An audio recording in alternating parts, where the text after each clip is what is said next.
اپ date کر رہا ہے. نئے جنگی ساز و سامان کی تیاری کا عمل بھی پوری شدت سے جاری ہے. ملکی سرحدوں کی مسلسل نگرانی کی جا رہی ہے اور دشمن نے کوئی جارحیت کی تو اسے نئے ہتھیاروں سے سخت جوابی کارروائی کا سامنا کرنا پڑے گا. نئے ہتھیاروں سے اٹ مینس کہ Iran is reloading and Iran is getting ready to. اور ساتھ میں یہ بھی کہا کہ اسرائیل پر ذرہ برابر بھی بھروسہ نہیں ہے. تو بھائی یہ جو اسرائیل ہے یہ کچھ بھی کر سکتا ہے, مطلب ایک بڑا ڈسٹرپٹر ہے, اسپوائلر ہے ساری سچویشن کا. وزیر اعظم شہباز شریف سے وزیر اعظم نیوزی لینڈ کا رابطہ ہوا اور وزیر اعظم شہباز شریف نے خطے میں کشیدگی میں کمی کے لیے پاکستان کے سفارتی رابطوں سے متعلق انہیں آگاہ کیا. ساتھ ہی جو نیوزی لینڈ کے وزیر اعظم ہیں انہوں نے بھی پاکستان کی کوششوں اور کاوشوں کو سراہا ہے. So same with the European union, وہاں سے بھی بڑا زبردست میسیج آیا. سیکرٹری جنرل اقوام متحدہ انتونیو گوتریس کا نائب وزیر اعظم اسحاق ڈار کو فون اور خطے کی تازہ ترین صورتحال پر انہوں نے نائب وزیر اعظم سے بات کی ہے. قطری وزارت خارجہ کے ترجمان جو ہیں انہوں نے بھی پاکستان نے جو ذمہ داریاں ادا کی ہیں اس سارے سیناریو میں اس کی بھی انہوں نے تعریف کی ہے. تو جی بات کر لیں گے اسی حوالے سے. ہمارے ساتھ موجود ہے سابق سفیر جاوید ملک. بہت شکریہ جاوید صاحب, آپ نے پروگرام کے لیے وقت نکالا. امریکہ اور ایران کے درمیان مذاکرات کی بحالی کے کیا امکانات دیکھ رہے ہیں آپ, جبکہ ہم یہ بھی دیکھ رہے ہیں ڈونلڈ ٹرمپ کا کچھ سمجھ نہیں آ رہا. کبھی معاملہ یورینیم پہ آ جاتا ہے, کبھی معاملہ اسٹریٹ آف ہارمز پہ آ جاتا ہے. ایرانین سائڈ سے یہ موقف ہے کہ ذرہ برابر بھی بھروسہ نہیں ہے, نہ ہی امریکہ کے اوپر اور نہ ہی اسرائیل کے اوپر, and they need proper guarantees مذاکرات میں بیٹھنے کے لیے یا پراپر اس مسئلے کو کنکلوسیو حل نکالنے کے لیے. کیسے انفولڈ ہوتے دیکھ رہے ہیں اب آپ ساری سچویشن؟ جی السلام علیکم and very good morning to you Saim and Sadaf صاحبہ. جی آف کورس ہم آپ کی طرح آئی تھنک پوری دنیا ہی جو ہے وہ مرکوز ہے اس وقت اس آبنائے ہرمز کے اوپر, اور یہ جو کانفلکٹ چل رہا ہے ایران اور امریکہ کے درمیان. آف کورس 50 دن سے زیادہ ہو چکے ہیں, اور آف کورس یہ ایک ایسی جنگ ہے. کچھ جنگیں ہوتی ہیں جو بارڈر پہ ہو رہی ہوتی ہیں, اوبیسلی ہم ان کے بارے میں سنتے ہیں, بٹ یہ ایک ایسی جنگ ہے جس نے پوری دنیا کو افیکٹ کیا ہے. اس کا امپیکٹ آپ پہ اور مجھ پہ بھی ہے کسی نہ کسی حد تک. تو اوبیسلی ہم سب کنسرنڈ ہیں, اور اس حوالے سے جو پاکستان کی کاوش ہیں, سب سے پہلے تو ہم اس کو اگر پرسپیکٹو میں لے کر آئیں تو جو باتیں آپ نے کہیں ڈونلڈ ٹرمپ کی طرف سے ہوں یا ایران کی طرف سے ہوں, تو آف کورس ان کے دو رخ ہوتے ہیں. ایک تو یہ ہے کہ وہ اپنے ڈومیسٹک آڈینس کے لیے کہہ رہے ہوتے ہیں, ہر ملک یہ چاہتا ہے کہ وہ پوزیشن آف اسٹرینتھ سے جائے, لیکن آئی تھنک دونوں ممالک کے اندر یہ ادراک تو ہے کہ اس مسئلے کا حل مذاکرات سے ہی ہوگا. چاہے وہ اسٹیٹمنٹس تند و تیز دیتے ہوں, اس کے اندر ریٹرک لے کر آئیں, اس کے اندر برواڈو لے کر آئیں, اپنی ڈومیسٹک آڈینس کو یہ بتائیں کہ ہم بہت اسٹرانگ ہیں, ہم جو ہیں ہم نے دوسری پارٹی کو ہرا دیا ہے.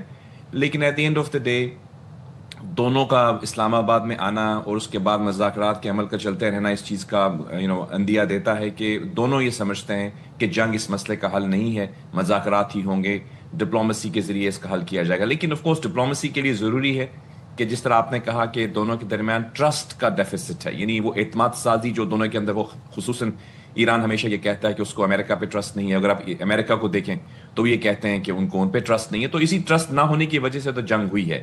تو میرے لیے وہ ٹرسٹ نہ ہونا اس وقت اتنا امپورٹنٹ نہیں ہے. اس ٹرسٹ کو بلڈ کرنے کے لیے مذاکرات ہو رہے ہیں, اور کچھ لوگ غالباً یہ سمجھتے ہوں گے شاید کہ کیونکہ اسلام آباد ٹاکس کا راؤنڈ 2 اس طرح سے باضابطہ طور پر منعقد نہیں ہوا جس طرح راؤنڈ 1 ہوا تھا, تو شاید کچھ تعطل آ چکا ہے. لیکن میری جو بھی بات ہوئی ہے واشنگٹن میں بھی اور مختلف باخبر لوگوں سے, انہوں نے مجھے تو یہ بتایا ہے کہ مذاکرات کا عمل بہت تیزی سے آگے جا رہا ہے. لیکن آف کورس اس میں کچھ اسٹمبلنگ بلاکس ہیں, اور وہی اسٹمبلنگ بلاکس ہیں جن کا ذکر ہم نے پہلے آپ کے ساتھ جب میری بات ہوئی تھی تو کیا تھا.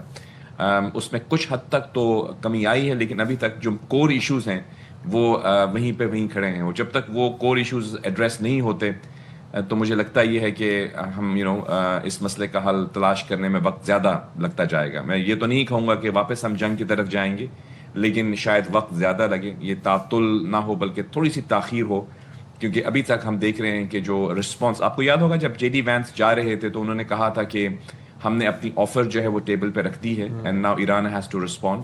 تو ابھی جو ان کے فارن منسٹر اسلام آباد آئے, پھر وہ مسقط گئے, اور وہ جو خصوصاً اسلام آباد جب آئے تو وہ جو ان کا وزٹ تھا میری نظر میں وہ رسپانس تھا وہ جو لے کر آئے اپنی تمام لیڈرشپ سے مذاکرات کرنے کے بعد. وہ رسپانس اب جو ہے امریکہ نے کنسیڈر کرنے کے بعد یہ کہا ہے کہ وہ ایکسیپٹیبل نہیں ہے. تو اس وقت اگر ہم یوں دیکھیں سچویشن کو تو لگتا ہے کہ وی آر, آئی ووڈنٹ سے back two square one, but I think ابھی تک اس میں کچھ وقت لگے گا.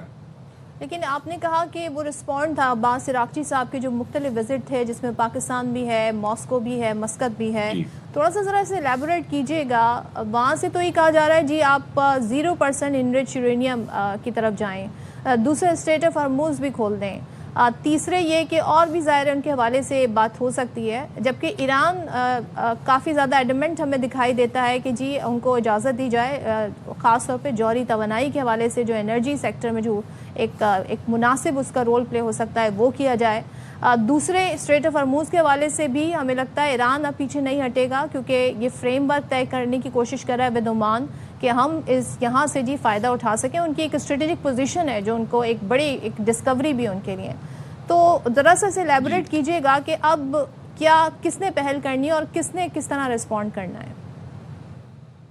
جی صدف، آپ کا بہت اچھا سوال ہے. اور جیسے ہم سب جانتے ہیں کہ جب ہم نے تو نہیں اوبیسلی، جب جنگ کا آغاز ہوا تو اس وقت آبنائے Hormuz was not an issue, یعنی یہ کوئی ایشو نہیں تھا جس کی وجہ سے جنگ ہوئی ہو. جنگ تو کسی اور وجہ سے ہوئی تھی، لیکن سبسیکوینٹلی آبنائے ہرمز کو ایران نے جب بلاک کیا فرسٹ ٹائم، تو آپ کو یاد ہوگا کہ اس سے کافی حد تک ایک طرح سے گلوبل ریپرکشنز ہوئیں. اور اس کے رسپانس میں پھر کاؤنٹر بلاکیج امریکہ نے بھی کی، بیکاز امریکہ کو آئی تھنک ریئلائز ہوا کہ یہ ایک بہت افیکٹو ٹول ہے جس کو ہم یوز کر سکتے ہیں، جس کا راستہ ان کو ایران نے ہی دکھایا تھا، لیکن آف کورس انہوں نے بھی پھر اس کو یوٹیلائز کیا. اب یہاں پہ یہ سوال پیدا ہوتا ہے کہ اس کے دو پہلو ہیں. ایک تو یہ ہے کہ انٹرنیشنل لا کیا کہتا ہے اس کے بارے میں. وہ تو یہ ہے، بالکل واضح ہے، as a student of international law and diplomacy میں آپ کو یہ بتا سکتا ہوں کہ جو واٹر نیویگیشن کے رائٹس ہیں وہ اوپن ہیں، یعنی یو کی ناٹ بلاک واٹر ویز. اور تاریخی طور پر بھی جو آبنائے ہرمز ہے یہ ہمیشہ اوپن رہا ہے، یہ کسی ایک ملک کی جورسڈکشن میں نہیں آتا. اس کو تقریباً 10 یا 12 ممالک جو ہیں وہاں سے ان کا وہ راستہ ہے. یہ ایسے ہی ہے کہ ہمارے گھر کا راستہ ہو، ہم سب اس کو یوز کرتے ہوں، اور جو پہلے گھر والے لوگ ہیں وہ اس کو بند کر دیں، وہ کہیں ہمارے گھر کے باہر ہے. تو یہ ایسا نہیں ممکن، کیونکہ دوسری بات یہ ہے کہ جو اس کا پانی ہے اس کا کچھ حصہ تو ایران یہ کہہ سکتا ہے کہ وہ اس پہ جورسڈکشن رکھتا ہے، لیکن اکثر حصہ یا بیشتر حصہ زیادہ سے زیادہ جو ہے وہ عمان کے پاس ہے. تو جو آپ نے سوال کیا کہ یہ جو فورن منسٹر تھے یہ پاکستان آنے کے بعد عمان کیوں گئے، تو اوبیسلی لگ رہا یہ ہے کہ وہ یہ سمجھتے ہیں کہ کیونکہ اس کو اگر وہ جوائنٹلی پیٹرول کریں یا ایڈمنسٹر کریں یا یہاں سے کوئی وہ ٹول لے سکیں تو ہو سکتا ہے عمان کے ساتھ مل کے کوئی فریم ورک طے کر سکیں. میری نظر میں مجھے یہ ہوتا ہوا نظر تو نہیں آ رہا. اوبیسلی اس کی مین وجہ یہ ہے کہ عمان آپ جانتی ہیں کہ جی سی سی کا حصہ ہے، وہ ایک بلاک میں ہے. تو وہ کیا اپنی تمام جی سی سی جو ان کے الائز ہیں، جو ان کے بردرز ہیں، ان کو وہ چھوڑ دیں گے اور وہ ایران کے ساتھ الائنس کر لیں گے؟ مجھے یہ ہوتا ہوا نظر تو نہیں آ رہا، لیکن آف کورس کچھ بھی ہو سکتا ہے. آپ جانتی ہیں آج کی دنیا میں people can change, interest can change, لیکن تھوڑا مشکل لگتا ہے مجھے کہ ایسا ہوگا، کیونکہ عمان کبھی بھی اس طرح کا ایکٹ اگر کرے گا تو مجھے نہیں اور اگر تاریخ بھی آپ عمان کی دیکھ لیں، عمان جی سی سی میں ہمیشہ یہ کہا جاتا ہے کہ جس طرح یورپ کے اندر سوئٹزرلینڈ ہے، وہ کسی کانفرنٹیشن میں آنا پسند نہیں کرتے. وہ ایک بہت پیس لونگ کنٹری ہے. آپ دیکھتی ہوں گی عمان کے بارے میں، وہ بالکل کام اور پیسفل ملک ہے. مجھے نہیں لگتا کہ وہ اس طرح کی چیز میں آئیں گے. But of course let's see, اگر ایسا ہوتا ہے تو پھر اس کے مزید کیا ریپرکشنز ہوں گے. گلف سٹیٹس جو ہیں باقی وہ کس طرح اس کو ویو کریں گی، وہ اس کو ایک طرح سے شاید پسند نہ کریں. تو میں تو کیونکہ اس مسئلے کا حل کی طرف ہم فوکسڈ ہوں، تو میں کوشش ہم سب کی، جتنے بھی لوگ ہیں ہم سب بھی چاہتے ہیں کہ اس مسئلے کا حل تلاش کیا جائے. اور حل تلاش کرنے کا تو ایک ہی راستہ ہے نا. آپ جانتے ہیں کہ آف کورس ایک دوسرے کے پوائنٹ آف ویو کو سمجھ کر آگے بڑھنا پڑتا ہے. اگر ہم ایکسٹریمسٹ پوزیشن یعنی میکسیملسٹ پوزیشن لیتے جائیں گے تو پھر تو گلف آف انڈرسٹینڈنگ بڑھتی چلی جائے گی. Yes, you're right. But having said that, Javed ملک صاحب، امیر سعید ایروانی صاحب جو کہ یو این میں ایران کے مستقل مندوب ہیں، وہ یہ کہتے ہیں کہ خطے میں استحکام تب تک ممکن نہیں ہے، پیس تب تک پریویل نہیں کرے گا جب تک قابل اعتماد ضمانتیں نہیں مل جاتی. اور ہم یہ دیکھ رہے ہیں کہ ایران نے جب ڈے 1 پہ بھی اپنی کچھ شرائط رکھی تھیں، جو 10 پوائنٹر ایک ایجنڈا رکھا تھا، اس میں پہلی چیز اور موسٹ امپورٹنٹ چیز یہی تھی کہ گارنٹیئرز چاہیے. کون ہوں گے گارنٹیئرز؟ کون سے ملک اس میں اہم کردار ادا کر سکتے ہیں؟ اور ڈونلڈ ٹرمپ، امریکہ اور اسرائیل کی گارنٹی خاص طور پر کون دے سکتا ہے؟ جی صاحب، اس پہ جو بات ہے وہ definitely this is on the table. جہاں تک میری انڈرسٹینڈنگ ہے، آپ کا جو صدف صاحبہ کا پہلا سوال تھا وہ یہی تھا کہ جو عباس عراقچی صاحب ہیں، وہ ہم نے عمان تک تو ان کے وزٹ کو کور کیا، لیکن آگے جب وہ رشیا گئے اور اس کے بعد مجھے لگ رہا ہے کہ کچھ چیزیں تو ایسی ہیں جو رپورٹ نہیں ہوئی ہیں. اوبیسلی ان کے سیکیورٹی کنسرنز بھی ہیں. تو ایک چیز جو سامنے آ رہی ہے وہ یہ ہے کہ ایک ڈسکشن ایسی چل رہی ہے کہ کچھ ایک جیسے ہم نے دیکھا کہ پاکستان ایک میڈیٹر کا رول کر رہا ہے، تو بجائے ایک میڈیٹر کے کمیٹی آف میڈیٹرز ہو اور وہی بھی کمیٹی آف گارنٹرز ہو، بیکاز کچھ لوگ یہ سمجھتے ہیں کہ پاکستان اس پوزیشن میں نہیں ہوگا کہ وہ گارنٹی دے سکے. تو اوبیسلی پاکستان میڈیٹ تو کر رہا ہے، اور اس حوالے سے پاکستان کی کاوشوں کو دنیا نے سراہا ہے. ہمارے پرائم منسٹر ہوں یا فیلڈ مارشل ہوں، آپ جانتے ہیں کہ دنیا بھر میں لوگ جو ہیں وہ ان کی اپریسیشنز کر رہے ہیں. لیکن پاکستان آئی ڈونٹ تھنک چاہے گا کہ وہ نہ اس کو اوبیسلی اس کے لیے وہ ممکن ہو شاید کہ وہ گارنٹی دے سکے اس چیز کی. تو پھر گارنٹی کون دے گا؟ ڈیفینیٹلی پھر اور لوگوں کو انوالو کرنا پڑے گا، اور ممالک کو. تو مجھے لگتا ہے کہ ایک پروپوزل ہے کہ جس میں شاید رشیا، ایجپٹ، یا ہو سکتا ہے کچھ لوگ یہ کہتے ہیں کہ مسلم ممالک جیسے کہ ترکی، ایجپٹ، ان کے ساتھ کوئی وہ ایک کمیٹی آف میڈیٹرز یا کمیٹی آف گارنٹرز بنائیں، یا پھر بڑی قوتیں جیسے چائنا اور رشیا کو بھی انوالو کریں.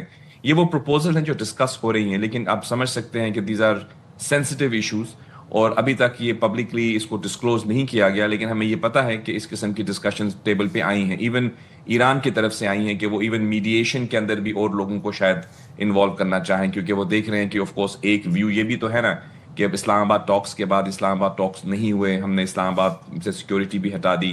پاکستان نے بہت سنسیئر ایفرٹس کی ہیں. میں آپ کو یہ بتانا چاہوں، ہمارے فیلڈ مارشل صاحب جب تہران گئے تھے، وہ ایک دن کے لیے گئے تھے. ہی اسٹیڈ دیئر فار 3 days. یعنی ان کی ڈٹرمینیشن، ان کی خلوص کو ہم اپریشیٹ کرتے ہیں کہ جس طرح سے میں تو کہوں گا he is like a field marshal of پیس.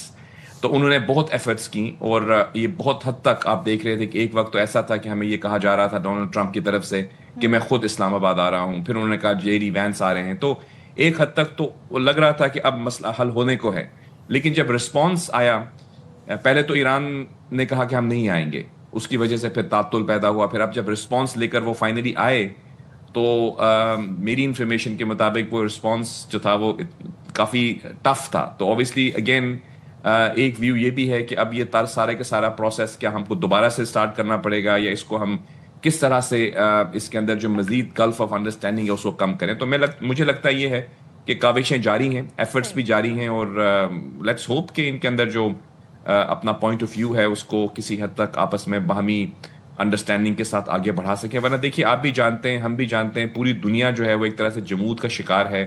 یہ جنگ جو ہے یہ بارڈرز پہ نہیں ہو رہی ہے، ہر طرف مطلب اس کے اثرات ہو رہے ہیں، اور یہ سسٹینیبل نہیں ہے کہ اس کو آپ اسی طرح بلاک رکھیں. اپنا ہرمز کو وہاں سے جو نہ صرف تیل اور گیس آتا ہے، وہاں سے کھانے کی چیزیں آتی ہیں، وہاں سے فرٹیلائزر جاتے ہیں، وہاں سے اشیاء خوردونوش جاتی ہیں. تو اس کو بلاک کر دینا، یعنی اتنی بڑی آبادی کو مشکل میں ڈال دینا، چاہے وہ امریکہ کر رہا ہے یا ایران کر رہا ہے، جس کی طرف سے بھی ہے وہ غلط ہے. اس کو ختم کرنا چاہیے. آپ نے ہرمز کو تو اوپن ہونا چاہیے. اب کس طرح سے ہوگا وہ اوبیسلی انفارچونیٹلی دونوں طرف سے وہ اس کو پریشر ٹیکٹک کے طور پہ یوز کریں. بالکل بالکل. تھینک یو سو مچ جاوید ملک صاحب، بہت شکریہ سارے ایشو پر بات کرنے کے لیے. اور جیسے کہ جاوید ملک صاحب بھی کہہ رہے تھے کہ ابنائے ہرمز کا کھلنا ضروری ہے، اس سے بہت بڑا امپیکٹ جو ہے وہ پڑ رہا ہے دنیا بھر میں. ہم معیشت کو جس طریقے سے ہٹ ہوتے ہیں دیکھ رہے ہیں، اور ظاہر ہے آپ کو پتہ ہے جو عالمی خام تیل کی قیمت ہے جو عالمی منڈی میں طے ہوتی ہے، اس کا امپیکٹ پھر ہم دیکھیں ٹرکل ڈاؤن ایفیکٹ جو ہوتا ہے وہ پھر ایک عام آدمی پر بھی پڑتا ہے. بڑی خبر یہ ہے کہ متحدہ عرب امارات یعنی کہ UAE نے کل یہ اعلان کیا، اور بڑا حیران کن یہ اعلان سامنے آیا کہ اوپیک اور اوپیک پلس یعنی کہ the organization of petroleum exporting countries جو کمپرائزز ہے، جو 12 نیشنز پر مشتمل ہے، وہ چھوڑنے کا اعلان کر دیا ہے. اور اس کے لیے جو اس پورے گروپ کے جو کنٹریز ہیں ان کو آن بورڈ بھی نہیں لیا گیا. تو یہ کہا گیا اماراتی جو وزیر ہیں ان کی جانب سے کہ ہم نے اپنے نیشنل انٹرسٹ میں یہ فیصلہ کیا ہے. اچھا، اگر میں اوپیک کی بات کروں تو 40% of global crude oil production جو ہے اس کا کنٹرول ہے، اور 80% of the world's proven reserve جو ہے اس کے پاس ہیں. اس میں جو ٹاپ کنٹری ہے جو سب سے زیادہ آئل جو ہے وہ ٹریڈ کرتی ہے، پروڈیوس کرتی ہے، وہ سعودی عرب ہے، پھر عراق ہے، پھر ایران ہے، دین UAE کا نمبر آتا ہے. لیکن اس سے کیا امپیکٹ پڑے گا، کیا ہونے جا رہا ہے، اور یہ ایک لانگ سٹینڈنگ کمٹمنٹ ہم دیکھتے ہیں، کیونکہ GCC کنٹری کو جن چیزوں نے بانڈنگ اچھی کر کے رکھی تھی ان میں یہ گروپ جو ہے اوپیک اور اوپیک پلس یہ بڑی امپورٹنس رکھتا ہے. تو جناب 1960 میں سعودی، ایران، عراق، کویت،